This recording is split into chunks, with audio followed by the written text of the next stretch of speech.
800-year-old vampire king spat in the face of a 30-year-old waitress because her nail polish was chipped. She broke his jaw with one punch in front of 50 customers.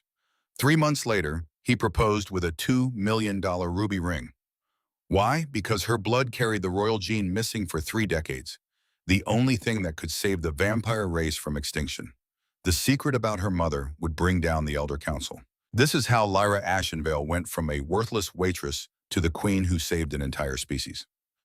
The clock above the kitchen door read 2:47 a.m. when Lyra Ashenvale finally untied her apron. Her hands moved on autopilot, fingers working the knot loose after 16 hours of carrying plates and forcing smiles. The fabric was damp with dishwater and sweat. It always was by the end of a double shift. The celestial restaurant sat empty now, silent except for the hum of industrial refrigerators and the distant clatter of Luis washing the last of the pans. The dining room still smelled like rosemary and burnt sugar from tonight's special, duck confit with blackberry reduction. A dish that cost more than Lyra made in a day. She folded the apron slowly, precisely, the way she did everything. Each corner aligned, each crease exact. Small rituals of control in a life that had spiraled beyond her grasp 3 years ago. Her reflection stared back from the chrome napkin dispenser on the server station. 30 years old, dark circles under gray eyes that used to sparkle. Hair pulled back so tight it gave her headaches. She looked tired. She always looked tired. The nail on her right index finger caught her attention, a chip in the burgundy polish she'd applied 4 days ago.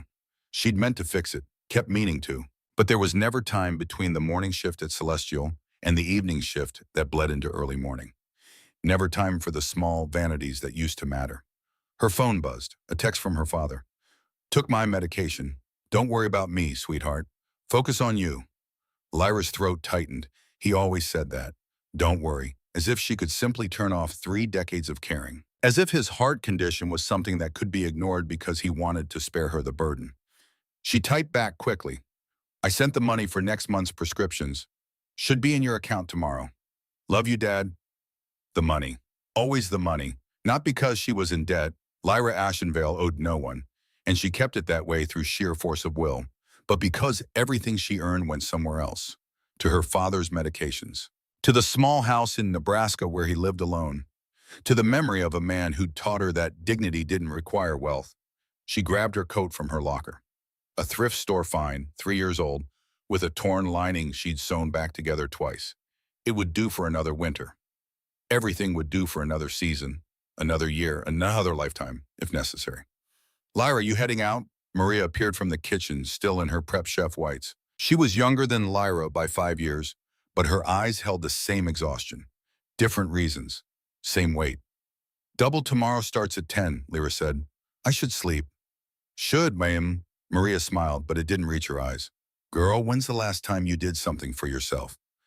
I mean, really, when's the last time you went on a date? Had fun?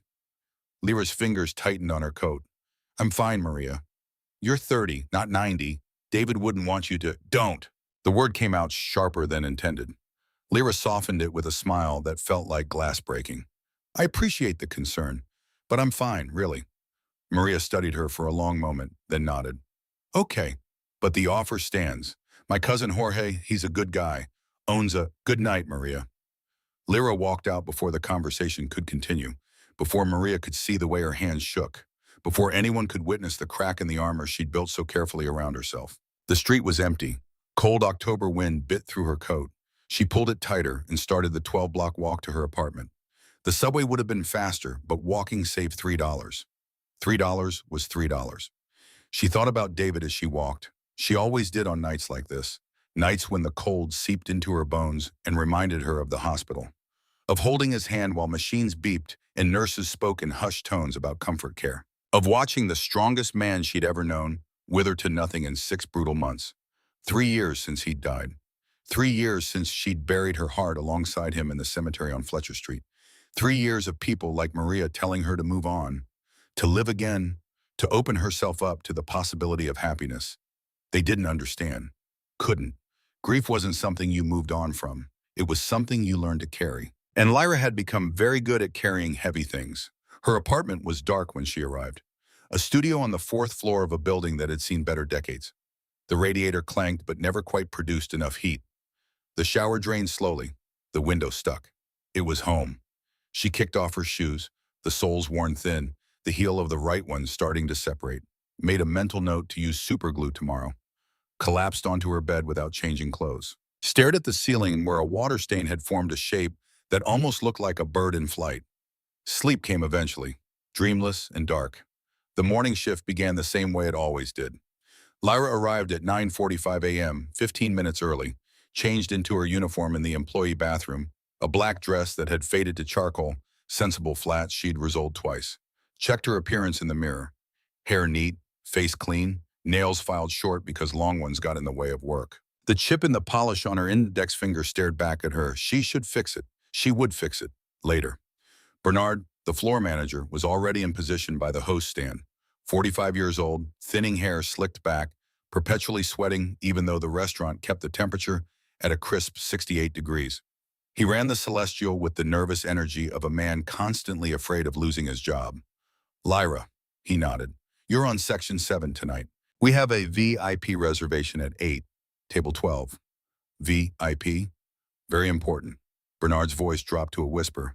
As in, don't screw this up. The gentleman specifically requested our best server in the quietest table. Lyra had been working at Celestial for 6 years. 6 years of being reliable. 6 years of never calling in sick, never complaining, never causing problems. She'd earned the title of best server through sheer endurance. I'll take care of it, she said. The day crawled by in a blur of orders and demands. A businessman who sent back his steak 3 times. A woman who claimed to be allergic to everything except the most expensive items on the menu. A couple celebrating their anniversary who left a 15% tip and seemed to think they were being generous. By 8 p.m., Lyra's feet ached. Her lower back throbbed. The smile she wore felt painted on. And then he walked in. The room didn't go quiet, not exactly, but the energy shifted. Conversations continued, but softer. Glances flickered toward the entrance and quickly away, as if looking too long might be dangerous. He was tall, 6'4" at least, built like something carved from marble and brought to life by a sculptor who understood both beauty and brutality. Dark hair swept back from a face too perfect to be entirely human. Sharp jaw, sharper cheekbones, eyes the color of smoke and steel. His suit probably cost more than Lyra made in a year. Custom tailored, midnight black with subtle pinstripes that caught the light when he moved. Cufflinks that glinted like captured stars. Bernard appeared at Lyra's elbow, practically vibrating with anxiety. That's him, he hissed. Table 12, be perfect. Smile. Don't speak unless spoken to. This man could buy this restaurant with his pocket change. Lyra took a breath, straightened her shoulders, picked up a menu, and walked toward table 12 with her professional smile firmly in place. The man didn't look up as she approached. He was studying his phone with the focused intensity of someone accustomed to having the world wait on his convenience. Good evening, sir. Welcome to Celestial. My name is Lyra, and I'll be...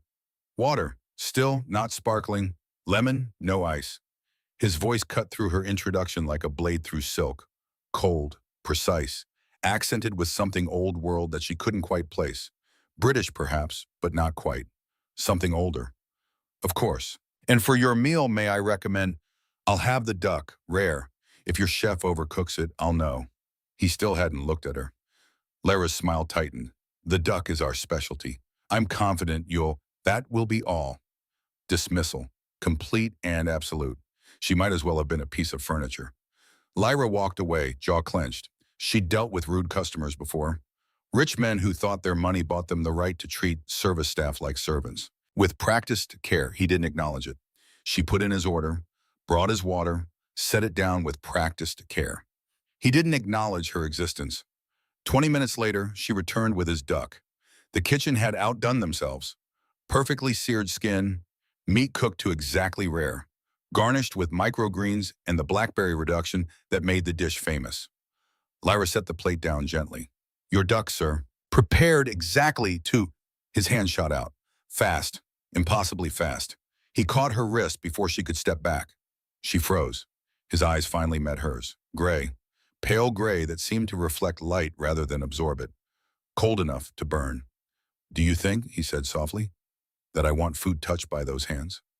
The restaurant seemed to hold its breath. Sir? Lyra's voice came out steady despite the ice spreading through her chest. He lifted her hand, turned it over with clinical precision. examined her fingers like a jeweler inspecting flawed diamonds. "Look at your nails." She did, saw what he saw, the chip in her polish, the cuticles dry from constant hand washing, the small calluses from carrying heavy trays, evidence of a life lived in service, evidence of poverty. I, she tried to pull her hand back. His grip tightened, not painfully, but unyielding. "Chipped polish," he continued, his voice carrying across the dining room now. Heads turned, conversations died. "Dirt beneath the cuticles, rough skin, and you presume to handle food meant for my table." Heat flooded Lyra's face. Shame and rage mixed into something molten. "I wash my hands thoroughly, sir. Our hygiene standards—" "This establishment has fallen far." He released her wrist with a flick of disgust. "When I last dined here, there was dignity, class. Now you employ this." The word hung in the air. This. Not her, not a person. This. Bernard materialized like an anxious ghost. "Mr. Nightshade, I am so terribly sorry. We had no idea that—" "Save your excuses." The man, Nightshade, didn't even glance at Bernard. His eyes stayed locked on Lyra. "I expected better. I was disappointed." Something inside Lyra cracked. She'd endured so much. 3 years of grinding through grief. 6 years of being invisible. 30 years of being told through 1,000 small cuts that she wasn't quite good enough. That she needed to try harder, be better, smile more, want less.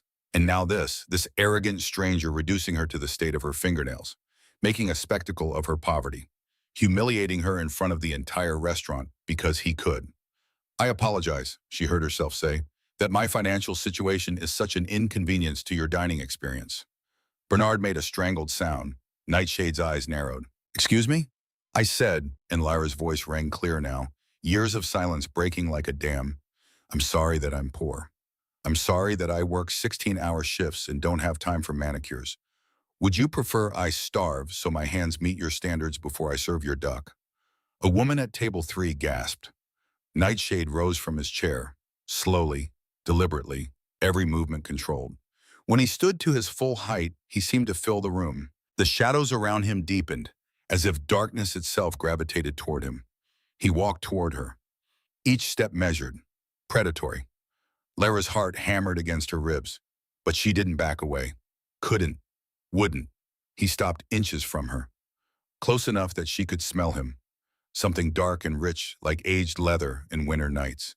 Close enough to see that his pupils were doing something strange, expanding and contracting, like a cat's.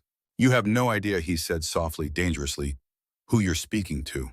"Someone with impeccable manners," Lyra shot back. "Clearly." His hand moved, fast, so fast she barely registered the motion. For a heartbeat, she thought he might strike her. Her body tensed, preparing for the blow. Instead, he did something worse. He spat. The saliva hit her cheek, warm, wet. It trailed down toward her jaw, and the humiliation of it was so immediate, so visceral that Lyra's entire world narrowed to that single sensation. The dining room erupted in shocked murmurs. Bernard was babbling something. Apologies, excuses. Already reaching for her arm to pull her away, to remove the problem, to protect the important customer from the consequences of his cruelty. But Lyra wasn't thinking anymore. She was moving. Her right hand, the one with the chipped nail polish, the one with calluses from carrying trays for 8 hours straight, the one that had held her dying husband's hand until his last breath, closed into a fist, and she drove it straight into the arrogant bastard's perfect jaw. The crack echoed through the restaurant like a gunshot. Nightshade's head snapped to the side. He staggered backward, caught himself against the table. His hand went to his jaw, and even through her fury and horror, and the adrenaline singing through her veins, Lyra saw the shock in his eyes. Pure, undiluted shock. She'd hit him. She'd actually hit him. "Get out." Bernard's voice shook. "Get out right now. You're fired. Oh God, Mr. Nightshade, I am so sorry. We'll call the police. We'll press charges. This is completely unacceptable." But Lyra was already moving, already ripping off her apron and throwing it on the floor. Tears blurred her vision as she pushed through the kitchen doors, past Luis at the grill, who stared at her open-mouthed, past the dishwashing station, toward the employee area where her coat and purse waited. She was ruined, completely ruined. She'd never get another job in this city, not after assaulting a customer. It didn't matter that he'd spat on her. Didn't matter that he'd humiliated her first. She was the employee, the nobody, the nothing, and he, whoever missed her. Nightshade was clearly somebody. Lyra's hands shook as she grabbed her things. The termination was immediate. No final paycheck, no reference. Nothing. She was wiping at her cheek, at the spit still cooling on her skin, when she heard footsteps behind her. "Please," she said without turning around, "just let me leave. I'm already gone. I won't." That was inadvisable. His voice. That cold, precise voice. Lyra spun around, her back hitting the lockers. He was standing in the doorway of the employee area, his hand still pressed to his jaw. In the harsh fluorescent lighting, he looked different, sharper, more dangerous. His eyes caught the light wrong, reflected it back with a silvery sheen that made her stomach drop. "Stay away from me," she said. "I'm leaving. Just please, I've lost enough." He tilted his head, studying her with an intensity that made her skin prickle. "You broke my jaw." "I doubt that." But even as she said it, she remembered the sound, the feel of impact traveling up her arm. His lips quirked, just barely. The movement made him wince. "No, you actually did." He dropped his hand, and Lyra saw his jaw shift. Shift and realign, the bone moving beneath skin. And then it was straight again. Perfect. Healed. "I haven't had a broken bone," he said quietly, "in 300 years. 300 years. The words hung in the air between them.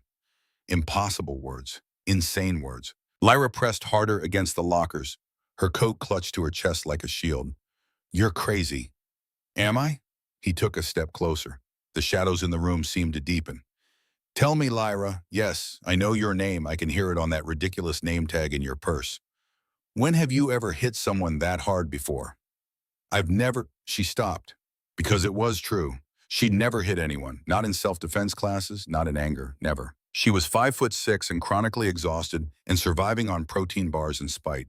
She shouldn't have been able to crack a dinner roll, let alone break a jaw. "You're stronger than you know," he said quietly, which makes the situation considerably more complicated. "I don't understand." "No, you wouldn't." He was close now. Too close. But somehow Lyra found she wasn't afraid anymore. Or rather, she was. But it was a different kind of fear. Not of violence. Of vertigo. Like standing at the edge of a cliff and feeling the pull of the void. "Tell me about your mother." The question was so unexpected that Lyra actually laughed. It came out bitter and broken. "My mother? She died when I was 5. Why? How did she die? A car accident, or—" Lyra frowned. The memory was hazy, worn smooth by time, and her father's reluctance to discuss it. "They said it was a car accident. I don't remember much." "Did your father ever tell you what your mother was before she met him?" "She was a teacher. What does this have to—" "A teacher." His smile was sharp enough to draw blood. "Of course, how very human." He reached out, and before Lyra could flinch away, his fingers brushed her cheek. Right where he'd spat on her. His touch was cold. Not unpleasantly so, but definitely not human warm. When he pulled back, his fingertips glistened.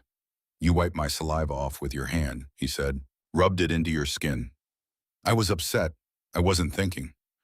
And now you're not burning, not convulsing, not dying." His eyes searched hers. "You should be." The room tilted. "Vampire saliva," he continued, his voice clinical now, "is toxic to humans. Even a trace amount on broken skin would cause excruciating pain. Paralysis, eventually death if untreated." He gestured to her hand. "I can smell the paper cut on your thumb from this morning." Lyra looked down, saw the small cut she had gotten opening a cardboard box. Barely visible, already scabbing over. "Vampire," she whispered. "Yes." "You're saying you're a vampire, 8 centuries old, king of the northern bloodlines, sovereign of the night court." He said it matter-of-factly, as if he were reciting his job title at a networking event. "And you, Lyra Ashenvale, are something that shouldn't exist." The lockers felt cold against her back. The fluorescent lights buzzed overhead. Somewhere in the kitchen, Luis was still washing dishes. "No," Lyra said. "No, that's not. Vampires aren't." "We are. We have been for millennia." He leaned in, and his breath, cool and oddly sweet, feathered across her face. "You're half human and half something else. Something with our strength, our resilience. But you've been living as a human your whole life, completely unaware." Her knees buckled. She would have fallen if his hand hadn't shot out, catching her elbow with inhuman speed. "This is crazy," she managed. I'm crazy. I hit you, and now I'm having a breakdown in the back of a restaurant, and you're having a revelation. His grip on her elbow was firm, but surprisingly gentle, and a rather inconvenient one, I'll admit. When I came to this establishment tonight, I was expecting mediocre cuisine and adequate service. Instead, I found you. His jaw tightened, and I treated you abominably. You spat on me. I did, and you retaliated appropriately. There was something almost like respect in his voice. Now I am Caspian Nightshade, and everything I told you is true. I have lived for 8 centuries, and in that time, I have become accustomed to a certain standard, to being obeyed without question, to having my cruelty met with fear rather than resistance.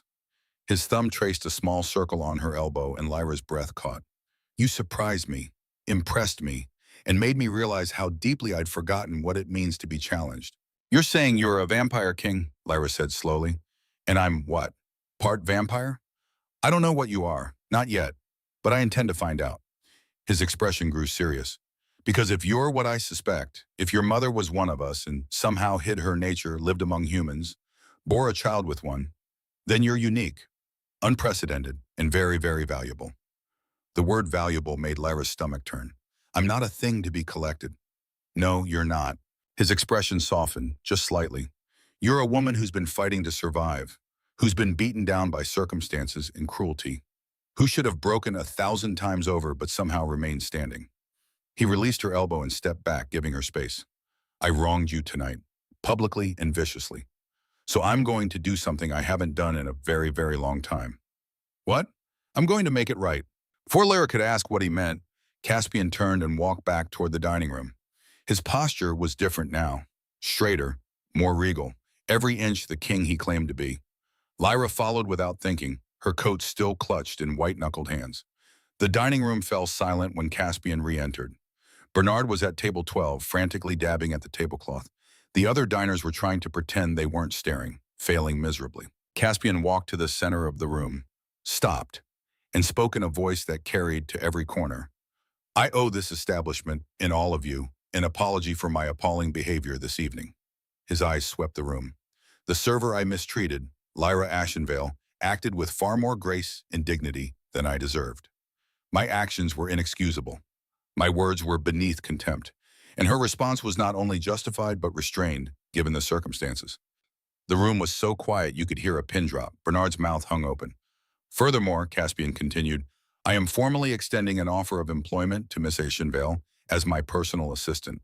The salary will be $300,000 annually, with full benefits, housing provided, and an immediate signing bonus to cover any outstanding obligations she may have. Lyra's coat slipped from her fingers and puddled on the floor. $300,000. She made $23,000 a year at the restaurant, before tips. This offer is non-negotiable and begins immediately, Caspian said. Should Miss Ashenvale choose to accept, she will leave with me tonight. Should she refuse, I will ensure that she receives glowing references and financial compensation sufficient to sustain her for the next 6 months while she seeks other employment. He finally turned to look at her. The choice, however, is entirely yours. Every eye in the restaurant swiveled to Lyra. She stood there in her threadbare uniform, her chipped nail polish, her second-hand shoes with the worn soles. Stood there with $43 to her name and absolutely nothing left to lose. Why, ma'am? She asked. Her voice sounded very small. Because I wronged you, Caspian said, and then softer, his expression unreadable. And because I suspect your life is about to become considerably more complicated. You'll need resources, protection, answers to questions you don't even know to ask yet. And you're offering all that out of the goodness of your heart? His smile was sharp and sad all at once. I don't have a heart, not one that beats anyway, but I do have power, wealth, influence, and a vested interest in understanding what you are. He extended a hand toward her. So what do you say, Lyra Ashenvale? Do you accept? She should say no. Should walk away from this insane, impossible situation and find some other job, some other way to survive. But she was so tired of surviving, and that hand, pale and steady and wrapped in expensive shirt sleeves, was the first thing anyone had offered her in years. Lyra crossed the dining room. Her legs felt like they were moving through water. When she reached Caspian, she didn't take his hand immediately. Instead, she looked up at him. At this creature who claimed to be a vampire king, who had humiliated her and then praised her in equal measure. I want triple that salary, she said, 600,000. And I want it in writing before we leave this restaurant. Someone behind her made a strangled sound, but Caspian threw back his head and laughed. It was the first real unguarded expression she'd seen from him, and it transformed his face from beautiful to devastating. Done, he said. You drive a fierce bargain for someone who was making minimum wage an hour ago. I learned fast. I'm beginning to see that.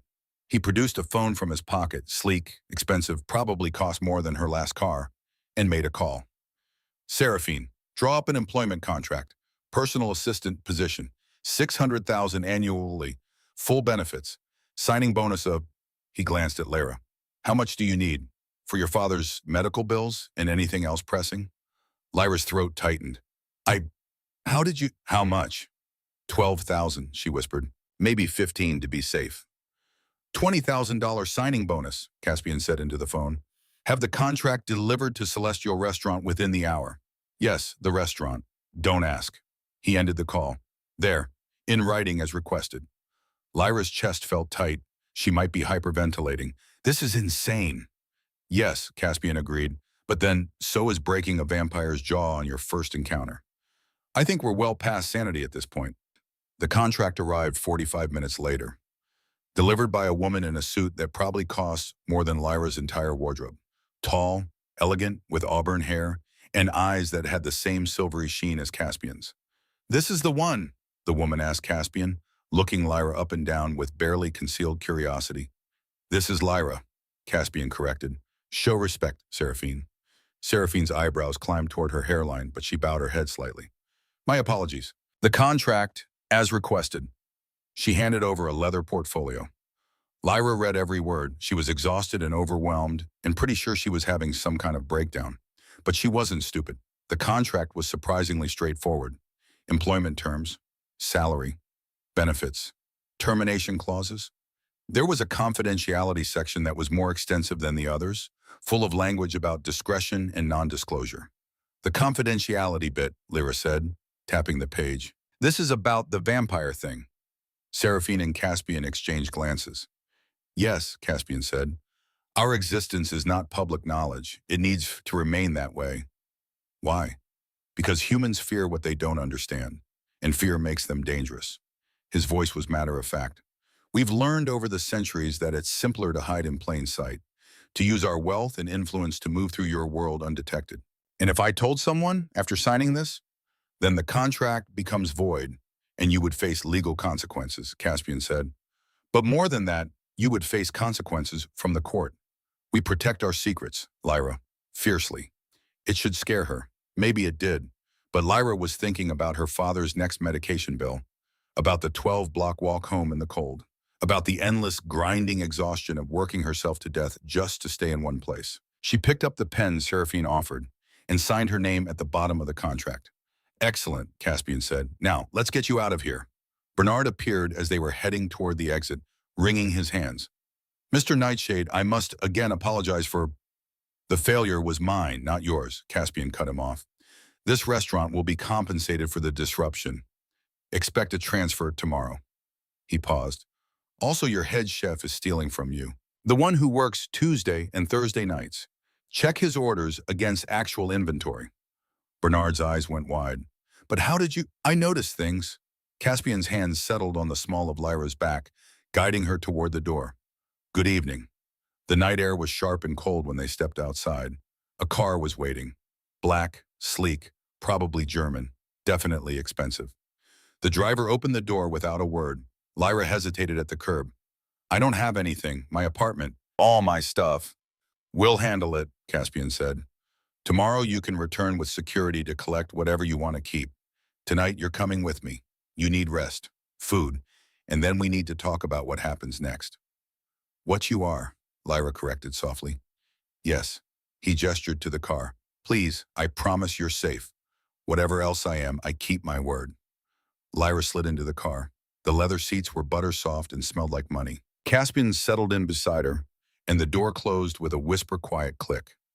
As the car pulled away from the curb, Lyra watched the restaurant recede in the side mirror, the place that had consumed her life for the past 6 years, that had ground her down to nothing. getting smaller and smaller until it was just another lit window in a city full of them. No regrets? Caspian asked quietly. 1,000 regrets, Lyra said, but not about leaving. She looked at him, really looked at him. This impossible creature with his perfect face and his ancient eyes and his promises of answers she wasn't sure she wanted. What am I? Well, I wish a guy in. He asked her, really, what do you think I am? Caspian was quiet for a long moment. His expression was difficult to read in the dim light of the car.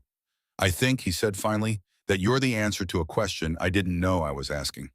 I think your mother was running from something when she disappeared into the human world. And I think whatever she was running from is going to come looking for you now that you've revealed yourself. Revealed myself by punching you. Exactly. So what do? We find out the truth, Caspian said, about your mother, about what you are, about why your blood doesn't react to vampire toxin, and why you can break bones that shouldn't break. He turned to look at her fully, and then we decide what comes next. The car glided through the city streets, past buildings that gleamed with wealth Lyra had only ever seen from the outside, past people living lives she'd never imagined for herself. I'm scared, she admitted quietly.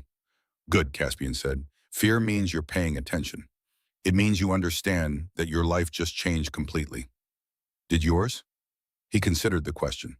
Yes, I think it did. The moment you hit me, something shifted. I can't explain it yet. But yes, everything changed. The car pulled up to a building in the financial district, all glass and steel and understated elegance. The kind of place Lyra had walked past 100 times without ever imagining she'd step inside. Welcome home, Caspian said, at least for tonight.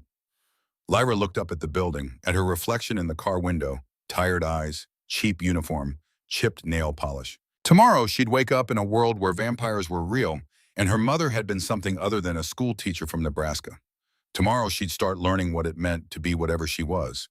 But tonight, she was still just Lyra Ashenvale, 30 years old, newly unemployed, recently assaulted a customer, and somehow, impossibly, on the edge of everything changing. She took Caspian's offered hand and stepped out of the car, into her new life, into the truth, into the unknown. The penthouse occupied the entire top floor of the Obsidian Tower. Lyra stepped out of the private elevator into a space that didn't feel real. Floor-to-ceiling windows overlooked a glittering cityscape that stretched to the horizon. Furniture that belonged in museums. Fresh flowers, night-blooming jasmine, she recognized the scent from her grandmother's garden, filled crystal vases on every surface. It was beautiful, impossibly beautiful. And Lyra felt like an imposter standing in the entrance with her threadbare coat and worn shoes. You'll stay here tonight, Caspian said, shrugging out of his suit jacket. In shirt sleeves, he looked slightly less intimidating. Slightly. There are 4 guest rooms. Choose whichever you prefer. The kitchen is fully stocked. Help yourself to anything. He moved to a bar cart and poured amber liquid into a crystal glass. Didn't offer her any, she noticed. Where will you be? Lyra asked. I have matters to attend to, calls to make. He took a sip of his drink, watching her over the rim. Your presence tonight has complicated things. The fact that you broke my jaw in public, that you showed strength beyond human capability. There will be questions, concerns. From other vampires? From the court, from those who maintain the balance between our world and yours. He set down his glass. I'll return before dawn. Because you'll burn up in sunlight? Because I prefer the night. His lips quirked. Sunlight is uncomfortable but not fatal. Most of the mythology is nonsense. We do need blood. We are stronger, faster, harder to kill than humans. We do live for centuries if nothing violent ends us first. And yes, there are courts and kings and politics that would make your human governments look simple. Lyra's head was spinning. She moved to the windows, pressing her forehead against the cool glass. Below, the city sprawled in every direction. Millions of people going about their lives completely unaware that vampires existed. That she might be half of one, whatever that meant. My mother, she said quietly. If she was like you, why did she hide it? Why live as a human? That, Caspian said, is one of many questions I intend to answer. But not tonight. Tonight you need rest. Real rest. Not the exhausted collapse you've been calling sleep for the past 3 years. Lyra turned to face him. How do you know about... I can hear it in your heartbeat. See it in the shadows under your eyes. He crossed to her, and Lyra's breath hitched as he stopped just behind her. close enough that she could feel the unnatural cold radiating from his skin. You've been running on empty for so long, you've forgotten what it feels like to be full. His voice dropped lower. I will find out what happened to your mother. I will discover what you are. And I will ensure you're protected while I do so. These things I promise you. Why? Lyra turned to face him. You're a king. What am I to you besides a curiosity? I don't know yet. His hand rose, hesitated, then very gently tucked a strand of hair behind her ear. The gesture was so unexpectedly tender that Lyra's throat tightened. But when you hit me tonight, when you stood there in your worn uniform with your chipped nail polish and looked at me without fear, I felt something I haven't felt in 200 years. What? Interest. His thumb traced the curve of her jaw, feather light. You made me curious, Lyra Ashenvale. You made me want to know your story, and that is a rare and precious thing. Lyra should step back, should put distance between herself and this creature who had spat on her mere hours ago. But his touch was gentle now, almost reverent, and she was so tired of being alone. Stay, she heard herself whisper, just for tonight. I don't want to be alone in this massive place. Something flickered in Caspian's eyes. Surprise, maybe, or pleasure. I'll stay, he said, but you need to eat first. When's the last time you had a real meal? Lyra tried to remember. I had a protein bar before my shift. That's not food, that's survival. He took her hand, the one with the chipped nail polish, the one that broke his jaw, and led her toward the kitchen. Come, I may not eat, but I remember what humans need, and you, Lyra, need to be cared for. The kitchen was enormous, all marble and stainless steel and appliances that probably cost more than a car. Caspian opened the refrigerator to reveal enough food to feed a family for a week. I don't even know what half this stuff is, Lyra admitted. Then we'll experiment. Well, Caspian pulled out ingredients with surprising confidence. I was human once, a very long time ago. I remember cooking, the pleasure of creating something with your hands. Lyra watched him work, too exhausted and overwhelmed to do more than perch on a bar stool. He moved with economical grace, chopping vegetables with a knife that probably cost more than her security deposit, setting water to boil for pasta. What were you like, she asked, when you were human? Caspian's hands stilled for just a moment. Angry, ambitious. I was the third son of a minor lord. No inheritance, no prospects. So I went to war. He resumed chopping. I died on a battlefield in what's now Ukraine, bled out in the mud at 24 years old. A vampire found me in my last moments. She offered me a choice, death or transformation. You chose transformation. I did, and spent the next century learning to regret it. He slid pasta into boiling water. Vampirism is a gift and a curse, Lyra. We gain power, longevity, strength. We lose warmth, daylight, the ability to create life. We lose our humanity piece by piece until we forget what it was like to care about anything beyond power and survival. Is that what happened to you? Yes. He didn't flinch from the truth. I became cruel, calculating. I built an empire of blood and fear. I took the crown of the northern bloodlines by killing the previous king in single combat.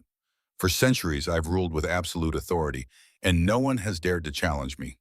He looked up from the pan where vegetables sizzled in olive oil. Until tonight, when a human waitress broke my jaw and reminded me what courage looks like.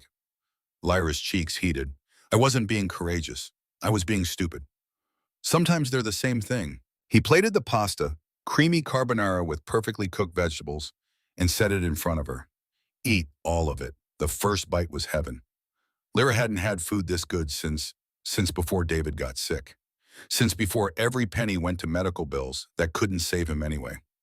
She ate, and Caspian watched her with an expression she couldn't quite read. What? She asked between bites. I'm trying to remember the last time I cared whether someone ate. He tilted his head. I think it was 1823. There was a human girl who worked in my household. She was ill, wasting away. I had my people nurse her back to health. He paused. She reminded me of my sister, the one I had when I was human, who died of fever when she was 12. Do you still think about her? Every day. His voice was soft. Memory is what keeps us human, Lyra. Even after we've lost everything else, we have memory, and sometimes that's enough. Lyra finished the pasta and felt more grounded than she had in months. Fed, warm, safe, and possibly. Come, Caspian said, offering his hand again. I'll show you to a room. He led her down a hallway lined with art that was probably priceless. The guest room he opened was bigger than her entire apartment had been. The bed looked like something from a magazine. Crisp white linens, about 1,000 pillows. A duvet that was probably made of clouds. "There's clothing in the closet," Caspian said. "It might not fit perfectly, but it'll do for tonight. Bathroom is through there. Take a bath if you'd like. The tub is rather spectacular." Lyra turned to him, suddenly aware of how strange this all was. This impossible night, this creature who was cruel and then kind, this offer that was too good to be true. "Thank you," she said, "for the food, the contract, all of it." "Thank you," Caspian countered, "for reminding me that even kings can be wrong." He reached out, and this time his hand cupped her cheek fully. His thumb brushed away a tear she didn't realize had fallen. "Sleep well, Lyra. Tomorrow, your new life begins." He was turning to leave when she caught his wrist. His skin was cool under her fingers, smooth as marble. "Stay," she said again. "Please, just sit with me until I fall asleep. I don't want to be alone." For a long moment, he just looked at her. Then slowly he nodded. Lyra changed in the bathroom. She know. Found soft pajamas that were only slightly too large, and crawled into the massive bed. The sheets were the softest things she'd ever felt. Caspian settled in a chair beside the bed, his long legs stretched out in front of him. In the dim light from the bedside lamp, he looked less like a monster and more like a man. A tired man with old eyes and older pain. "Tell me something true," Lyra murmured, her eyes already drifting closed. "Something you haven't told anyone in a long time."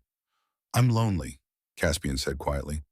"I have power and wealth and subjects who fear me, but I'm so lonely I've forgotten what warmth feels like." "Me too," Lyra whispered. "I've been lonely since David died.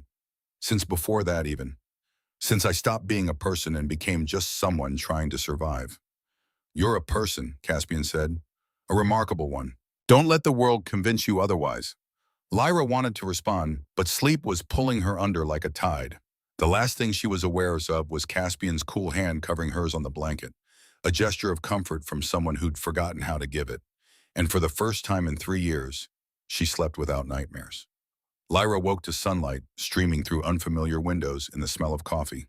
For a disorienting moment, she forgot where she was. Then it all came rushing back. The restaurant, the confrontation, the revelation that vampires were real and she might be one of them. She sat up, heart pounding, and found a note on the bedside table. "Gone to make arrangements. Coffee in the kitchen. Seraphine will arrive at 10 to begin your training. Make yourself at home. C." The handwriting was sharp and elegant, like its author. Lyra checked her phone. 9:47 a.m. She'd slept for almost 12 hours. The bathroom was as spectacular as promised. She showered quickly, found clothes in the closet that fit surprisingly well. Jeans, a soft sweater, even undergarments still in packaging. Everything in her size. In the kitchen, she found not just coffee, but an entire breakfast spread. Pastries, fruit, yogurt, juice. A small card propped against the coffee pot read, "Wasn't sure what you'd like, so I got everything." Something in Lyra's chest clenched. When was the last time someone had anticipated her needs? When was the last time someone cared enough to try? She was working her way through a croissant that tasted like butter in heaven when the apartment door opened. Seraphine entered, looking impeccable in a tailored pantsuit. "Good morning," she said, her tone carefully neutral. "I trust you slept well." "I did, actually." Seraphine set down the bag she was carrying, designer, Lyra noticed, though she didn't recognize the label. "I brought a few additional things to tide you over until we can do proper shopping." Caspian was very specific about ensuring your comfort. There was something in the way she said Caspian's name, without the honorific, without the deference. "You're close to him," Lyra said. "You're not just an employee. I've served the Northern Court for 5 centuries. Seraphine pulled items from the bag, more clothing, toiletries, a laptop. "Caspian is my king, but he's also—" She hesitated. "He's also something like a friend, as much as creatures like us can have friends." "So you're a vampire too?" "I am." Seraphine's eyes met Lyra's directly. Auburn hair framed a face that could have been anywhere from 25 to 1,000. "And I'll admit, I was skeptical when Caspian called me last night. He's been different lately. Restless, cruel, even by our standards. I worried he was losing himself to the darkness that takes us all eventually." She studied Lyra with obvious curiosity. "Then he met you. I hit him. You challenged him. There's a difference." Seraphine's lips quirked. "He's been insufferable for decades. Someone needed to remind him that power doesn't excuse cruelty. Lyra took the clothing, running her fingers over soft denim. He said I might be part vampire, because of my mother. It's possible. Seraphine's expression grew serious. There are stories, old ones, about vampires who tried to live among humans, who fell in love with them. The offspring of such unions are rare. Most don't survive to term. Those who do are usually stillborn or die in infancy. She gestured at Lyra. But occasionally one lives, and they're unlike anything else in our world. What are they like? Strong, fast, resistant to our weaknesses, but not fully vampire. They can walk in daylight without discomfort, eat human food, live as humans do, but they also have our gifts: enhanced senses, accelerated healing, longevity. Seraphine paused. If that's what you are, Lyra, you're valuable beyond measure, and also in considerable danger. The croissant turned to dust in Lyra's mouth. Danger from what? From those who would use you, study you, breed you to create more of your kind. Seraphine's voice was flat, matter of fact. The vampire world is not kind. We're predators by nature. Something as unique as you would be seen as either a weapon or a resource. With fear, cold and sharp, slid down Lyra's spine. And Caspian? What does he see me as? I don't know, Seraphine admitted, but I know he's protecting you. That means something. He doesn't protect frivolously. The training began immediately. Seraphine took Lyra to a private gym in the building's basement. State-of-the-art equipment. Padded floors, no windows. First, Seraphine said, we need to see what you can actually do. She moved faster than Lyra could track. One moment standing 10 feet away. The next, right in front of her, hand raised to strike. Lyra's body reacted before her mind could catch up. She blocked, deflected, stumbled backward, but didn't fall. Good, Seraphine said. Instinct. That's what kept you alive when you hit Caspian.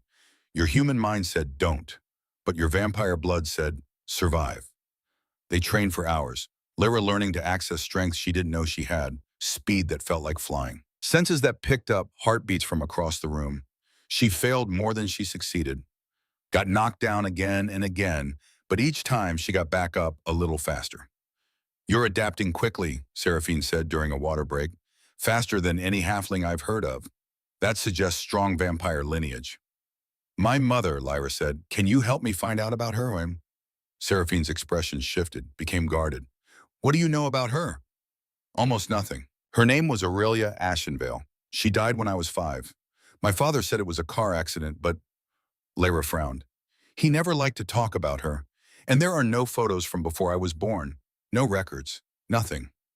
Aurelia, Seraphine repeated softly. That's an old name.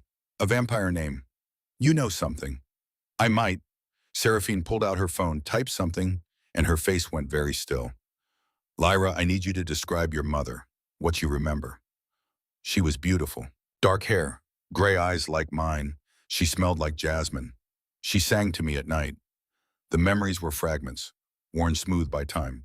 She was sick a lot, or that's what my father said. She'd stay in her room with the curtains closed for days at a time. Seraphine turned her phone screen toward Lyra. Is this her? The photograph was old, faded, a formal portrait of a woman in an elaborate dress. But the face, Lyra's coffee cup slipped from her fingers, shattered on the floor. The woman in the photograph was her mother. Exactly her mother, down to the small scar on her left eyebrow from where 5-year-old Lyra had accidentally hit her with a toy. That's her, Lyra whispered. That's my mom. Where did you get this? From the court archives. Seraphine's voice was very careful. This is Princess Aurelia of the Eastern Bloodlines, daughter of Elder Thaddeus. She disappeared in 1992, 32 years ago. The room tilted.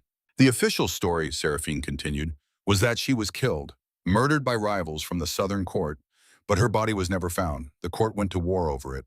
Thousands died, and then nothing. The conflict ended. Life moved on. She became a ghost story. Lyra's legs gave out. She sat hard on the gym floor, staring at the photograph, at her mother's face. She wasn't killed, she said numbly. She ran away. It appears so, and she ran to the human world, changed her name, married a human, had you. Seraphine crouched beside Lyra. Do you understand what this means? You're not just any halfling, you're royalty, Princess Aurelia's daughter, direct bloodline from one of the most powerful vampire families in existence. Why would she run? Why hide? I don't know, but I intend to find out. Seraphine helped Lyra to her feet. Come on, we need to tell Caspian. Caspian returned at sunset. Lyra heard him before she saw him, the private elevator, the sound of his footsteps. She'd been pacing the living room for hours, her mind spinning with revelations. He appeared in the doorway, still in his suit from last night. His eyes found her immediately. Seraphine told me, he said, about your mother, about who she was. Princess Aurelia. Lyra's voice sounded strange to her own ears. My mother was vampire royalty, and she abandoned her entire world to live in Nebraska and teach elementary school. She didn't abandon anything, Caspian said quietly. She escaped. He moved to the bar cart, poured himself a drink with steady hands. I've been making calls, asking questions. No one wanted to talk about Princess Aurelia. The subject is sensitive, but I pulled rank, demanded answers. He turned to face her. Your mother was being forced into an arranged marriage, a political alliance between the Eastern and Northern courts. The groom was chosen for his power, not his character, and by all accounts, he was cruel, violent. Your mother refused, tried to break the engagement, but her father, Elder Thaddeus, wouldn't allow it. The alliance was too important. Lyra's hands clenched into fists. So she ran. She ran, and she hid so well that even vampire trackers couldn't find her. She lived as a human for, he calculated, 12 years, 13? Long enough to fall in love, have a child, build a life. Until someone found her. Caspian's expression darkened. Yes, someone found her. And in 1999, 25 years ago, Princess Aurelia died. The official record says natural causes. But vampires don't die of natural causes, Lyra. Not at her age. Not when she was barely 300 years old. Murder, Lyra whispered, almost certainly, and covered up. Made to look like a human death so no one would investigate. Caspian set down his glass with careful control. Someone wanted her dead, someone powerful enough to hide the truth. Lyra's mind was racing. The court presentation tomorrow. You said I have to go before the Vampire Council. They're going to find out who I am. They're going to test your blood. Yes. And when they do, they'll see the royal markers. They'll know you're Aurelia's daughter. Caspian crossed to her, his expression serious. Which means whoever killed your mother might come after you next. Then why are we going? Because if we don't, you'll be marked as a rogue element, hunted. You'd spend the rest of your life running. His jaw tightened. I won't let that happen. We go to the court. We present you properly. And I claim you under my protection. Officially, publicly. In a way that makes it clear that anyone who touches you will have to go through me first. Lyra looked up at him, at this ancient creature who'd been cruel to her one night and was now offering to stand between her and the entire vampire world. Why are you doing this? She asked again. Really? Because when I looked at you last night, after you hit me, after you stood there, radiating defiance and courage, I saw myself. The version of myself I was before I let power corrupt everything good in me. His hand rose, fingers hovering near her face but not quite touching. You reminded me what it means to fight, to refuse to bow, and I will not let the world break that in you. I'm already broken, Lyra whispered. I've been broken for years. No. His fingers brushed her cheek now, cool and gentle. You're scarred, battered, exhausted, but not broken. Broken things don't fight back. And you, Lyra Ashenvale, are a fighter.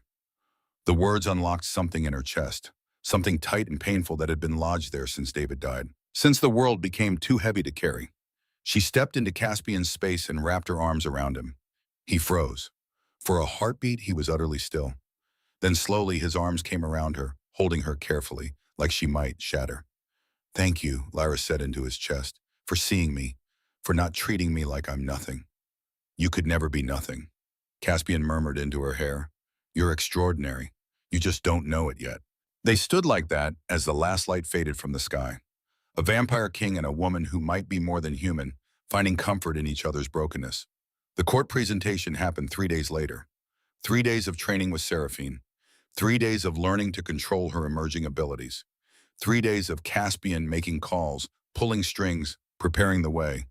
And 3 days of something else. Something growing between Lyra and Caspian that deepened with each passing day. Became something neither could deny. He brought her coffee every morning. Remembered exactly how she liked it. He listened when she talked about her past, her pain. He shared pieces of his own history, Stories from 8 centuries of life. Some beautiful, most brutal. They didn't talk about the attraction, the way her breath caught when he was near, the way his eyes lingered on her when he thought she wasn't looking. But they both felt it, heavy as gravity, inevitable as dawn. On the morning of this presentation, Lyra stood in front of the mirror in a dress Seraphine had chosen. Deep emerald that made her skin glow, hair styled, makeup subtle but polished. She looked like someone else, someone who belonged in Caspian's world. But when she looked at her hands, she saw the calluses, the evidence of 6 years carrying trays, the chip in her nail polish she'd never quite managed to fix. You ready? Caspian appeared in the doorway and Lyra's breath caught. He was dressed formally, all black, perfectly tailored. He looked every inch the king he was. No, Lyra admitted. I'm terrified. Good. Fear keeps you sharp. He crossed to her, adjusted a strand of her hair with gentle fingers. Remember what we discussed. Answer their questions honestly but briefly. Don't volunteer information. And if anyone tries to intimidate you, look them in the eye and don't flinch. Exactly.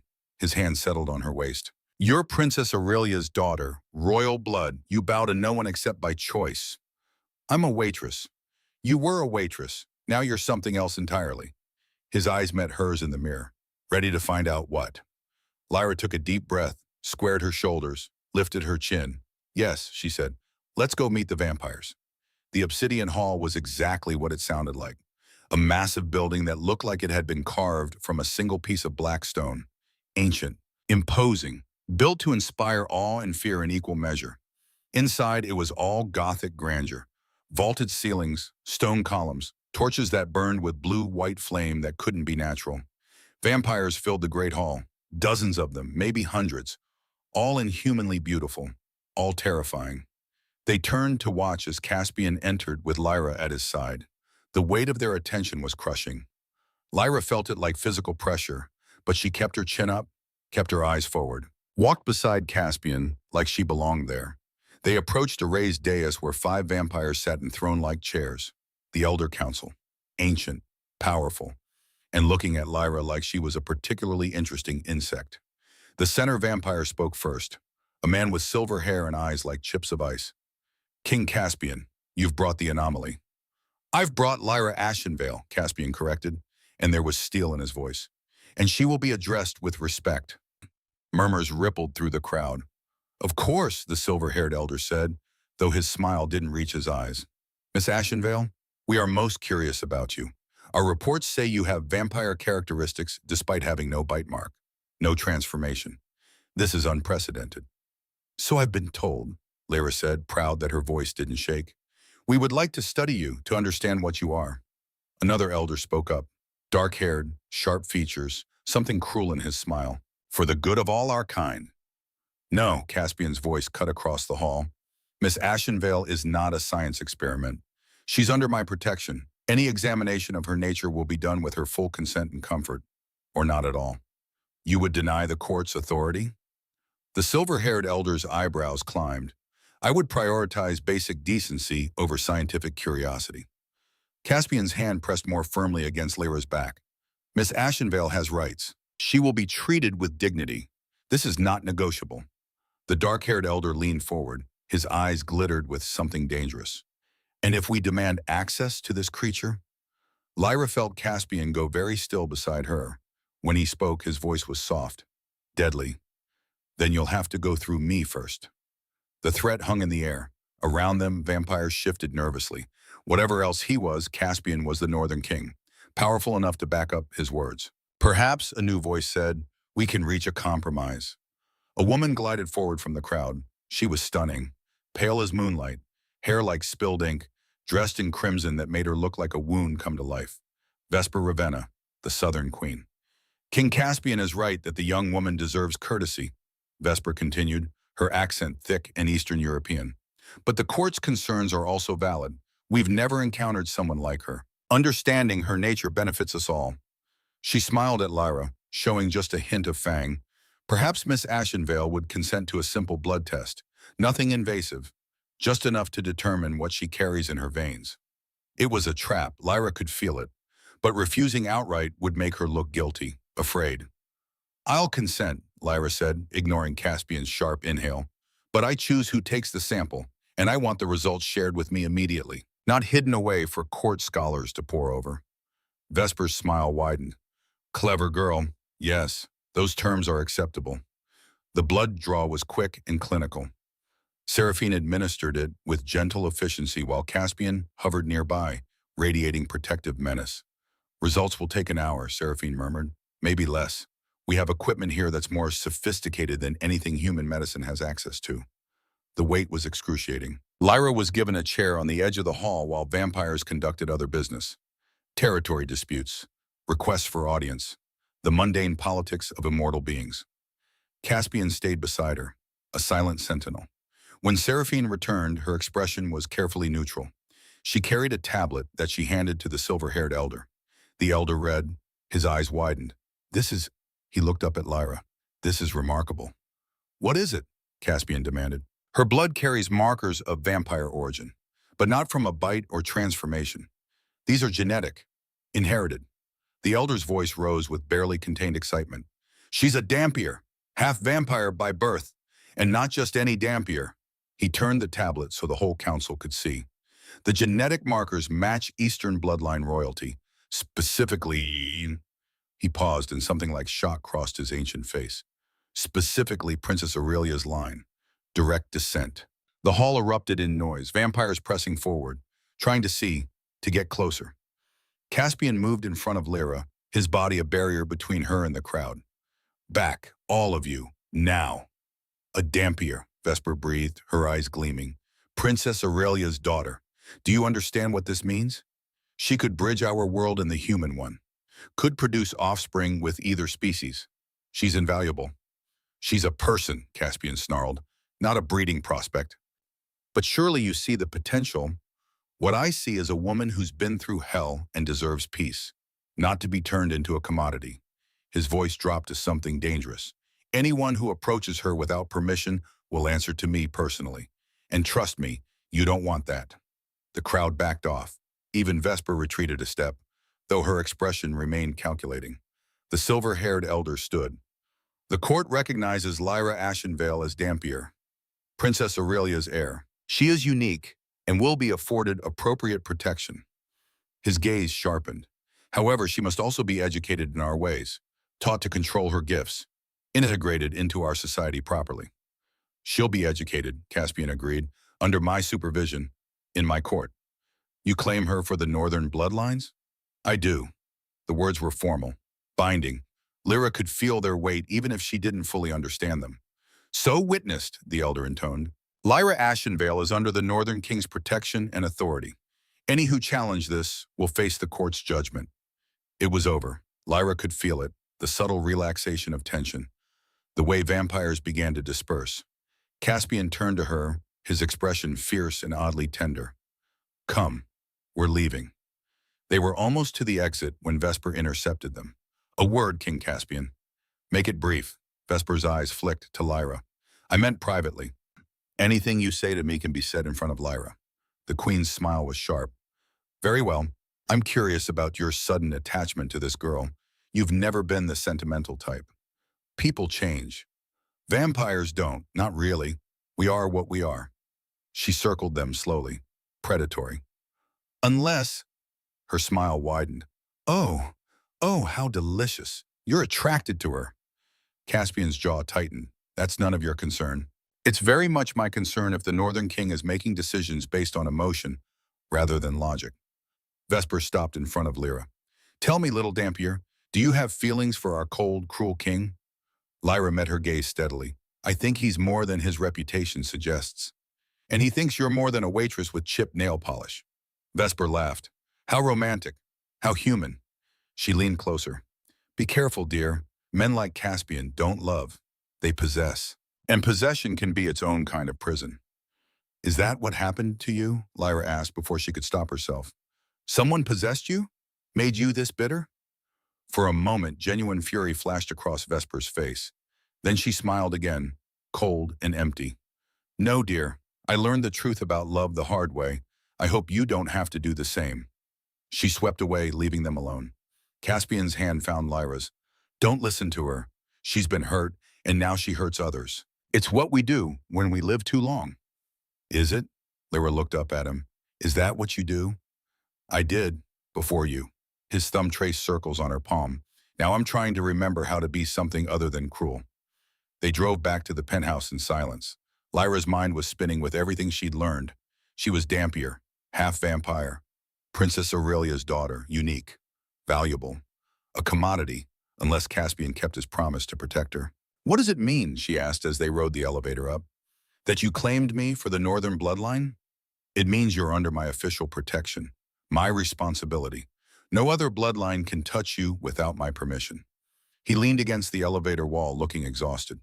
It also means you're tied to me, to my court. You can't just leave, not without formal release. So I'm trapped. No, you're safe. His eyes met hers. There's a difference. The elevator opened directly into the penthouse. Lyra stepped out, moving to the windows automatically. The city glittered below, beautiful and distant. I need you to understand something, Caspian said behind her. I didn't claim you because I want to own you. I did it because it was the only way to guarantee your safety. But if you want to leave, truly leave, I'll find a way to release you, even if it costs me politically. Lyra turned to face him. Why would you do that? Because you deserve freedom, choice, all the things I took for granted when I was human and forgot about after I became this. He crossed to her, stopping just out of reach. I won't be another person who traps you, Lyra. You've been trapped enough. Something in her chest cracked. This creature, this vampire king who'd spat on her and then given her everything. He was offering her freedom, which made her realize she didn't want it. I don't want to leave, she said quietly. You don't have to decide now. Take time. Figure out what you want. No, Lyra closed the distance between them. I know what I want. I want to understand what I am. I want to learn about this world. And I want, she took a breath. I want to know you, the real you, not the cruel king or the protective benefactor. Just you. Caspian's expression did something complicated. You might not like what you find. Let me be the judge of that. He laughed, soft and surprised. You're fearless, utterly fearless. I'm terrified, Lyra corrected, but I'm tired of letting fear make my decisions. Then let me make you a different offer. Caspian took her hand, holding it gently. Stay, not as my employee or my ward. Stay as my equal. Learn what you are, discover your power, and let me away. He faltered, and for the first time, he looked uncertain. Let me try to be worthy of your courage. Caspian, I don't know if I can love, he said. I don't know if what I feel is love, or obsession, or just the desperate clinging of a drowning man to something beautiful. But I know that when I look at you, I feel more alive than I have in centuries. And I want, God, I want everything with you. The confession hung between them, raw and honest. Lyra reached up, cupping his cold face in her hands. Then take it. Take everything I'm offering. He kissed her. It was gentle at first. Testing. Careful. Like he was afraid she might break. But Lyra pressed closer, and the kiss deepened. His arms came around her, pulling her against him.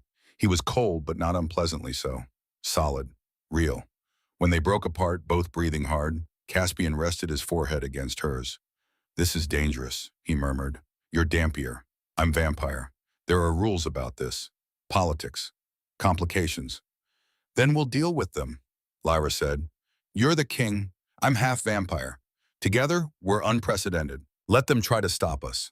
His answering smile was fierce and wild. God help anyone who tries. And in that moment, standing in a penthouse overlooking a city that didn't know vampires walked among them, Lyra Ashenvale understood something fundamental. Her life had changed completely, irrevocably. But for the first time in 3 years, she wasn't just surviving. She was living. And she wasn't going to let anyone, human or vampire, take that away from her. 3 weeks passed in a blur of training and discovery. Lyra learned to move like water, to strike like lightning, to hear a heartbeat from 3 rooms away and smell fear on someone's skin. Seraphine pushed her harder each day, and each day, Lyra rose to meet the challenge. But it was the nights that mattered most, the nights when Caspian would return from his endless political meetings and find Lyra waiting. When they'd talk for hours about everything and nothing. When he'd teach her about vampire history, and she'd tell him about her life before, the small human life that felt like it belonged to someone else now. The nights when the distance between them grew smaller and smaller until it disappeared entirely. They didn't rush, didn't label what was happening, but the connection deepened with each passing day, became something neither could deny, something that felt dangerously close to love. On the 21st night, Lyra woke from a nightmare screaming. She was back in the hospital, watching David waste away, holding his hand as machines beeped their futile warnings, smelling antiseptic in death in the particular scent of hope dying by degrees. Strong arms came around her before she could fully wake, cool skin against her feverish panic. A voice murmuring words she couldn't quite hear but understood anyway. Safe. You're safe. I'm here, Caspian. She turned into his embrace, buried her face against his chest, and let herself break. Really break. For the first time since David's funeral, she let the grief out. All of it. The loss and the loneliness and the grinding weight of 3 years spent just trying to survive. He held her through it all, didn't try to fix it or minimize it or tell her it would be okay. Just held her while she shattered and slowly, piece by piece, began to reassemble herself into something new. When the storm passed, Lyra pulled back enough to see his face. His eyes were wet, not with tears. Vampires didn't cry water, but something darker, thicker, blood tears. You're crying, she whispered. I haven't cried in 300 years. His thumb brushed her cheek, wiping away her own tears. I'd forgotten it was possible. Why now? Because your pain is my pain. And I would take it all if I could, every moment of suffering, every loss. I would carry it for you if you'd let me. Lyra kissed him then, not gentle or testing, but fierce, claiming, choosing. And this time when they came together, it wasn't just comfort or desire, it was something else entirely. Something that felt like coming home after a lifetime of wandering. Afterward, lying tangled together in sheets that cost more than her old apartment, Lyra traced patterns on Caspian's chest.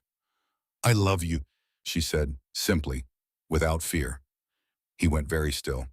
Lyra, you don't have to say it back. I just needed you to know. I love you. Not because you saved me or gave me this life, but because you see me. All of me. The broken parts and the strong parts and everything in between. And you don't flinch. Caspian caught her hand, pressed it against where his heart would be if it still beat. I love you too, he said. I didn't think I could. Didn't think I had the capacity left after so many centuries of nothing. But you made me remember what it feels like to want someone's happiness more than my own. To be terrified of losing something precious. He pulled her closer. I love you, Lyra Ashenvale. Completely. Devastatingly. And I will protect you with everything I am. She fell asleep in his arms, feeling safer than she'd felt in years. The nightmare came back 3 hours later, but this time it was different. This time it wasn't David in the hospital bed. It was her mother. Lyra woke gasping. The dream fragments clung to her consciousness like cobwebs. Her mother in a white room, surrounded by machines, people in lab coats taking samples. Her mother's voice, weak and desperate. Don't let them take my daughter. Promise me. Don't let them use her like they used me. Just a dream, Lyra whispered. But her hands were shaking. Caspian stirred beside her. What's wrong? Nothing, just another nightmare. But he was already sitting up, his eyes sharp and focused. Tell me, she did. Every detail she could remember, the white room, the lab coats, her mother's desperate plea. When she finished, Caspian was silent for a long moment. Then he reached for his phone. Seraphine, I need you to access the Elder Council archives. Everything about Princess Aurelia's disappearance. Medical records, laboratory logs, anything that might have been sealed. He listened. His expression grew darker. Do it anyway. Use my authority if you have to. And Seraphine, be careful. If what I suspect is true, this goes deeper than we thought. He ended the call and turned to Lyra. Your dream, it might not have been just a dream. Dampiers sometimes experience genetic memory, fragments of their vampire parents' experiences encoded in their DNA. You think my mother was in a lab, being experimented on? I think your mother might have been running from something worse than an arranged marriage. His jaw tightened. I think someone was trying to use her, to study her. And when she escaped, they never stopped looking. The implications settled over Lyra like ice water. You think whoever killed her is still out there? Yes, and now that you've revealed yourself to the court, now that they know Princess Aurelia had a daughter, he cupped her face gently. I think you're in more danger than we realized. Seraphine arrived at dawn with files, digital and physical, centuries of records that should have been sealed, but weren't. Not to someone with Caspian's clearance. They spread everything across the dining table. Lyra's hands trembled as she picked up the first document. Medical assessment. Princess Aurelia of Eastern bloodlines. Date October 1991. Presiding physician. Dr. Alaric Draven, head of biological research. Alaric, Lyra breathed. The elder from the council. The one with the cruel smile. Seraphine nodded grimly. Keep reading. Lyra did, and with each page, the horror grew. Her mother had been more than just engaged. She'd been selected, chosen specifically for a breeding program designed to create Dampier offspring. The vampire court had been dying out for centuries, unable to reproduce, unable to create new vampires through turning because the process had become less and less successful over time. They needed fresh blood, hybrid vigor, and Princess Aurelia, with her strong bloodline and compatible genetics, had been the perfect candidate. She'd refused. Of course she'd refused, and when diplomatic pressure didn't work, they'd tried force. The medical reports detailed attempts at artificial insemination, hormone treatments, procedures that made Lyra's stomach turn. Her mother had endured it for 2 years, and then she'd escaped. She ran, Lyra whispered. She ran and she hid and she found my father and she had me. The normal way, the human way, because it was her choice. And Alaric never forgave her for it. Caspian's voice was ice and fury. He lost his perfect test subject, his chance to crack the code of Dampier creation. So he waited, watched, and when he finally found her, he didn't finish, didn't need to. Seraphine pulled up another file. There's more. After Aurelia's supposed death, Alaric didn't stop. He continued the research. Used samples he'd collected during those 2 years of testing, tried to create Dampiers artificially. She turned her laptop screen toward them. Lyra wished she hadn't looked. The images showed creatures that might have been human once, might have been vampire, but were now something else, something wrong. Twisted bodies, eyes that held too much awareness for the amount of pain they were clearly in. Failed experiments, Seraphine said quietly. 8 of them, kept alive in a facility beneath the Obsidian Hall. Alaric's secret shame. His failed attempts to recreate what Aurelia did naturally. Lyra's coffee turned into ash in her mouth. Those things are alive, right now? According to these logs, yes. Maintained in stasis, controlled through pain compliance. Seraphine's expression was haunted. I've been part of this court for 500 years, and I never knew. None of us knew. Because Alaric is head elder, Caspian said, he has the authority to seal records, to operate in the shadows. And he's been waiting for this. Waiting for you. He turned to Lyra and she saw genuine fear in his ancient eyes. You're what he's been searching for. Natural-born Dampier with royal blood. If he gets his hands on you, if he can figure out what makes you viable when his creations weren't, he could make an army. Lyra finished the thought. An army of creatures like me. Strong enough to walk in daylight, fast enough to hunt humans, loyal only to him. Exactly. The apartment was silent except for the hum of electronics and the distant sound of the city waking up. Then Lyra's phone buzzed. A message from an unknown number. Miss Ashenvale, Elder Alaric Draven requests your presence at a formal challenge. Blood duel with Queen Vesper Ravenna. Tomorrow night, Obsidian Hall. Attendance is mandatory for all recognized Dampiers. Refusal will be considered rejection of court authority and handled accordingly. It's a trap, Seraphine said immediately. He's using court law to force you into a situation where he can study you, test your limits, maybe even capture you. Caspian was already on his phone. I'm calling the council. This is illegal. He can't just... Yes, he can. Lyra's voice was calm, too calm. Blood duels are part of vampire law. Any elder can challenge a new court member to prove their worth. I looked it up last week. She set down her phone, met Caspian's eyes. I'm going to accept. Absolutely not. Listen to me. She stood, moved to him, took his hands. If I refuse, I'm marked as rogue, hunted. We spend the rest of our lives running. But if I go, if I face this, I prove that I'm not afraid, that I deserve my place in this world. You could die, or I could win, and when I do, Alaric loses his leverage. He can't claim I need protection or study if I've proven I can defend myself. It's too dangerous. Everything about my life is dangerous now. Lyra's grip tightened. I'm the daughter of a woman who was tortured and hunted and murdered because she dared to choose her own path. I won't hide. I won't let fear make me small. If Alaric wants a demonstration, I'll give him one. Caspian looked at her for a long moment, Then he pulled her into his arms, holding her so tight it had almost hurt. "If you do this," he said against her hair, "you do it on our terms. Seraphine trains you every waking hour. I'll be in the arena watching. And if Alaric so much as breathes wrong, I will end him. Publicly. Laws be damned." "Okay. And Lyra, win. Whatever it takes. Come back to me." "I will, I promise." The next 24 hours were brutal. Seraphine pushed Lyra past every limit she thought she had. Taught her not just to fight, but to read an opponent. To find weaknesses. To turn defense into offense in the space of a heartbeat. "Vesper is 750 years old," Seraphine said, circling Lyra in the training room. "She's fought in wars you can't imagine. Killed enemies you couldn't count. She is fast and strong and absolutely ruthless."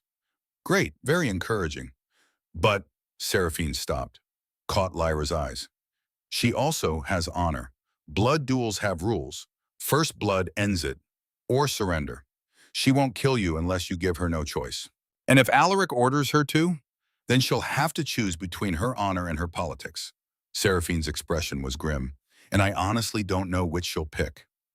They trained until Lyra's muscles screamed, until her hands bled, until she could barely stand. And then they trained more. Caspian brought food, made her eat even when she was too tired to lift the fork. Sat with her while she soaked in a bath hot enough to scald a human, letting her lean against him while he worked tension from her shoulders with careful hands. "I'm scared," she admitted as the sun set on the day of the duel. "I'd be worried if you weren't." He kissed the top of her head. "Fear and courage aren't opposites, Lyra. Courage is being afraid and doing it anyway, and you are the most courageous person I've ever known." "What if I lose?" "Then I'll burn the entire court to the ground getting you back." He said it so matter-of-factly that she almost laughed. "But you won't lose, because you're fighting for something Vesper hasn't had in centuries." "What's that?" "A reason to live beyond survival. You have love, hope, a future you want to see. That makes you more dangerous than any ancient warrior." Lyra turned in his arms, kissed him slowly, thoroughly, like she was memorizing the taste of him. "I love you," she said, "win or lose, live or die. I need you to know that you gave me my life back. You made me remember what it feels like to be more than just tired and sown and empty." "Lyra, let me finish," she cupped his face. 3 weeks ago, I was nobody. Nothing. A waitress working herself to death for scraps. And now I'm here. I'm strong. I'm loved. I matter. That's because of you. So thank you for seeing me when I was invisible. For believing in me when I didn't believe in myself. Caspian's blood tears fell freely now. I love you more than I've loved anything in 800 years. Come back to me. I will. She sealed the promise with a kiss. The obsidian hall was packed. Every vampire in the territory had come to watch. The arena had been prepared in the center of the great hall, a circular space marked with silver. Ancient symbols that glowed with pale light. Lyra entered wearing combat clothes Seraphine had chosen. All black, flexible, no jewelry, nothing that could be used against her. Her hands didn't shake. Her heart beat steady and strong. She was ready. Vesper was already in the arena. She'd abandoned her elegant dresses for something similar to Lyra's outfit. Her dark hair was pulled back in a severe braid. Her pale skin seemed to glow against the black. She looked like death personified. "Lyra Ashenvale," Vesper's voice carried across the hall. "You accept this challenge?" "I do." "And you understand the terms? First blood or surrender ends the duel. Death is permitted but not required. Do you agree?" "I agree." Vesper's lips curved, just slightly. "Then let us begin." The crowd fell silent. Alaric stood on the dais with the other elders. His smile was sharp and hungry. He thought he'd won. Thought this would prove Lyra needed his guidance, his protection, his research. He was wrong. The signal came, a bell that rang through the hall like judgment. Vesper moved first. Fast. Impossibly fast. Lyra barely blocked the strike, felt the impact travel up her arms, stumbled back. Vesper pressed the advantage. A flurry of blows that Lyra could barely track. Claws that came within inches of her throat. The crowd murmured, already writing her off, already assuming the outcome. But Lyra wasn't just defending. She was watching, learning. Every time Vesper struck high, she favored her left side.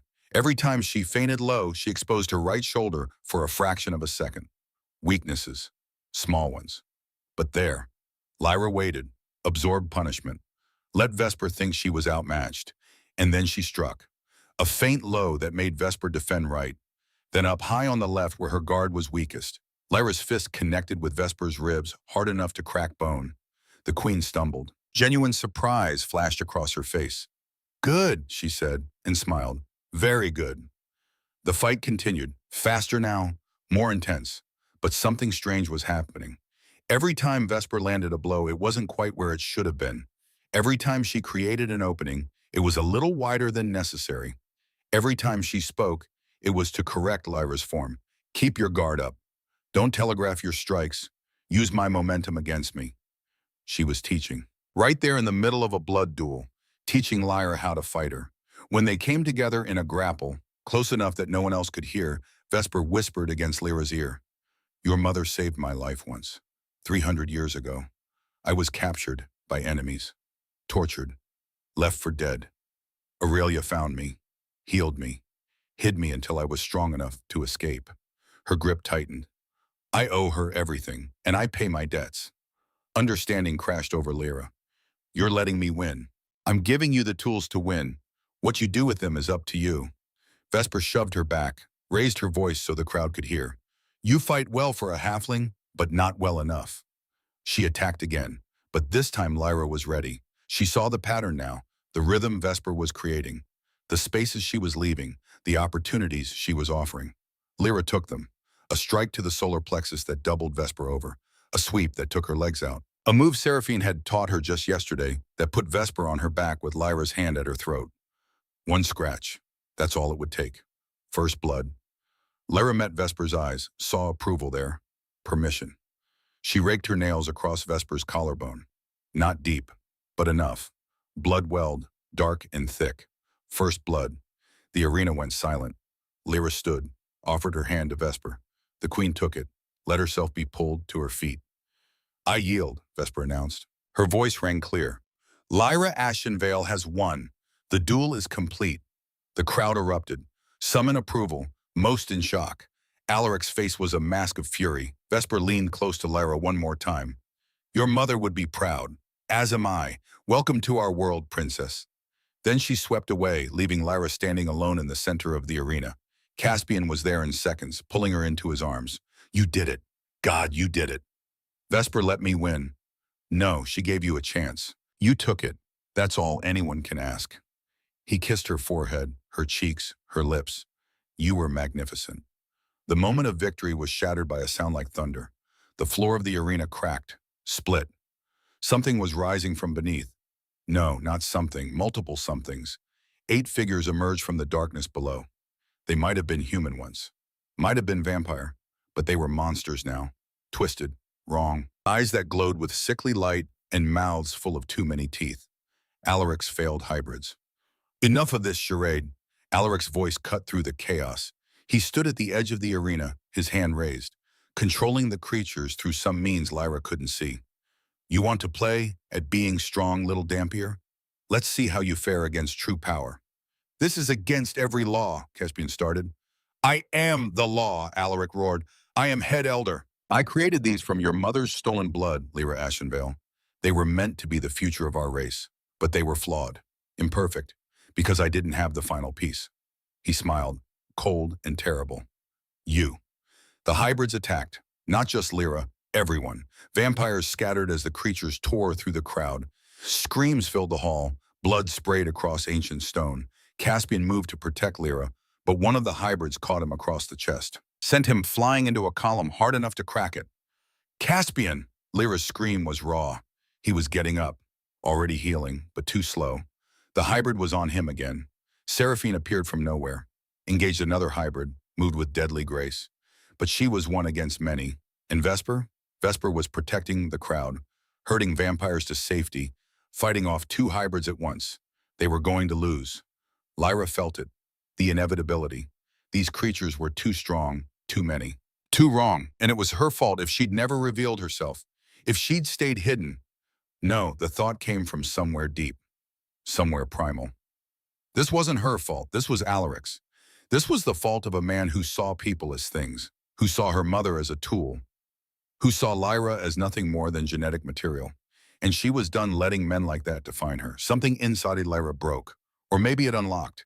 Heat flooded her veins. Not painful, but overwhelming. Like every cell in her body was waking up after decades of sleep. Her vision sharpened. The world slowed. She could see everything, every movement, every heartbeat, every weakness. And she could feel power. Raw and ancient and absolutely hers. Royal blood, Princess Aurelia's legacy. Not just in her genetics, in her very soul. Lyra moved, faster than she'd ever moved before. Faster than should have been possible. She caught the hybrid attacking Caspian by the throat, lifted it off its feet like it weighed nothing, slammed it into the ground hard enough to crater the stone. It didn't get up.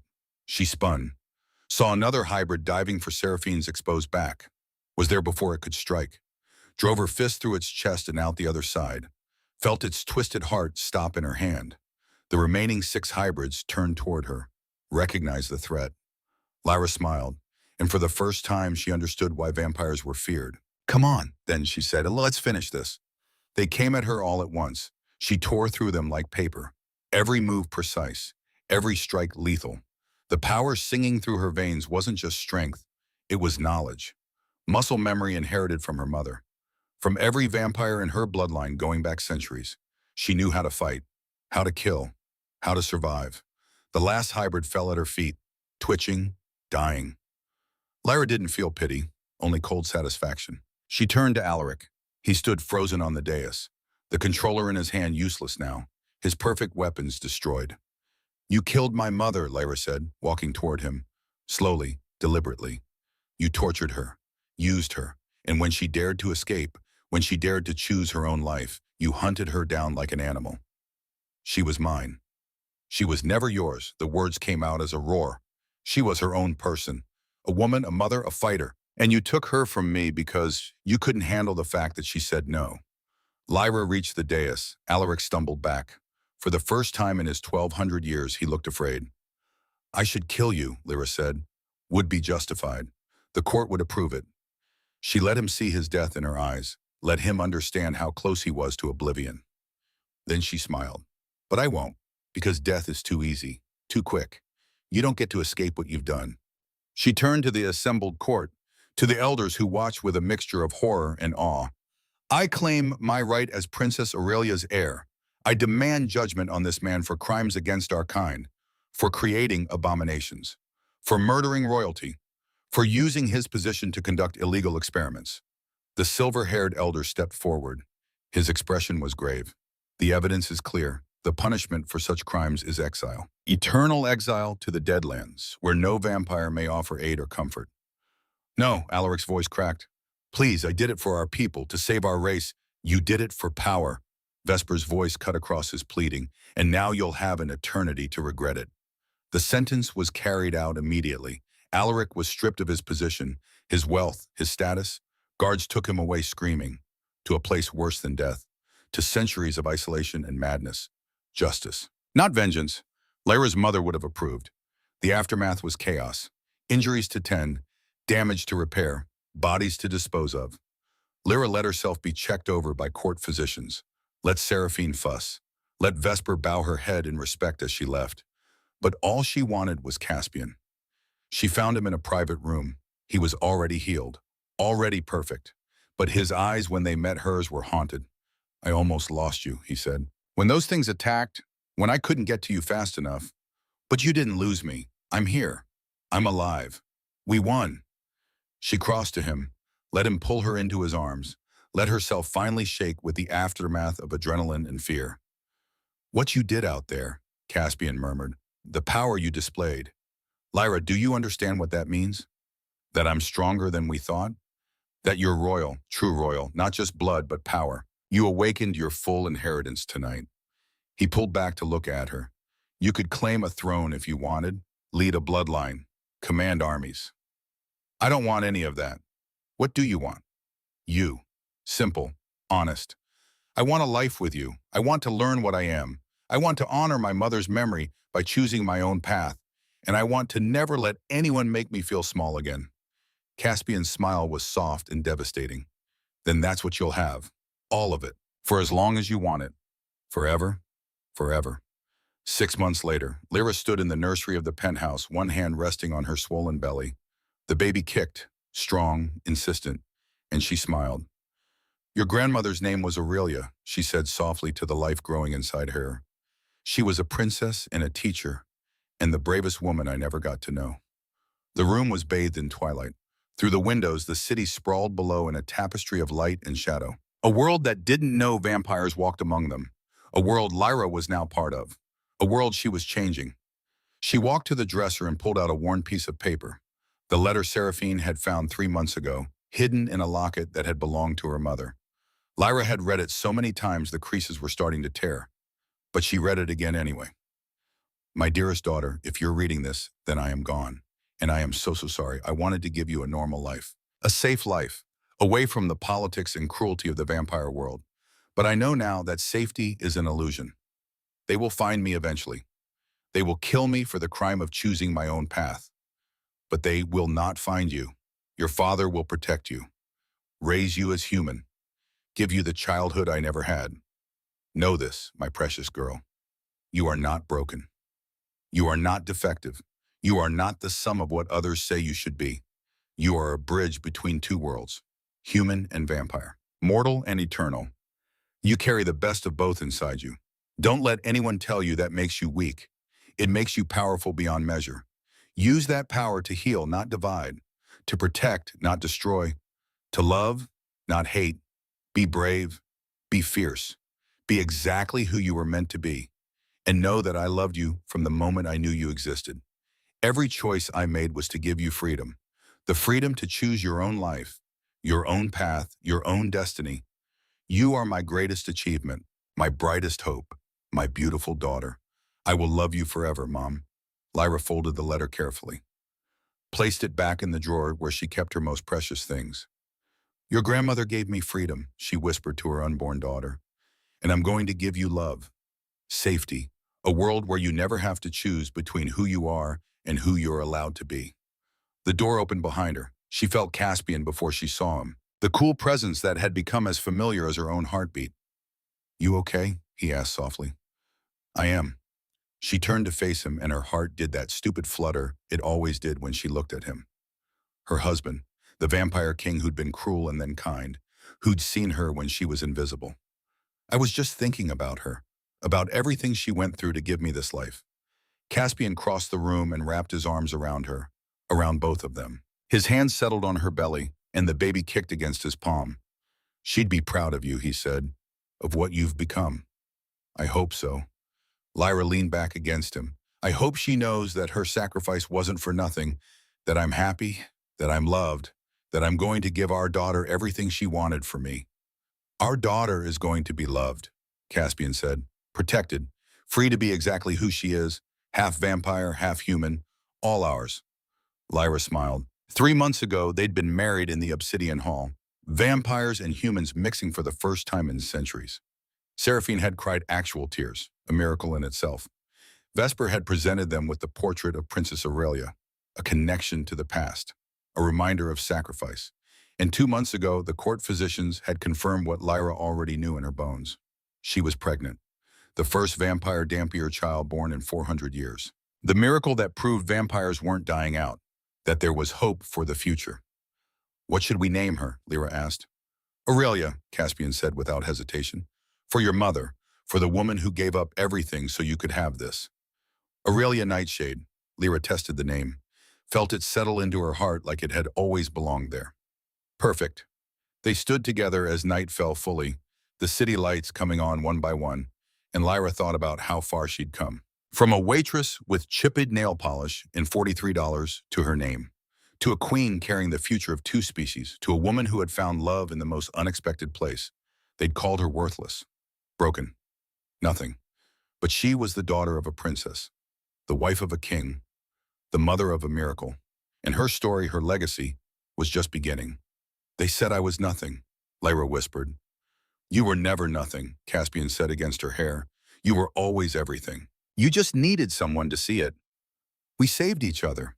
Yes, we did. And in that moment, with her husband's arms around her and her daughter kicking inside her, and the memory of her mother's love wrapped around her heart, Lyra Ashenvale understood the truth. Once upon a time, An arrogant vampire king had spat on a poor waitress because her nail polish was chipped. She'd broken his jaw, and it had changed everything. Not because he saved her, but because she saved herself first. And in doing so, she saved them both.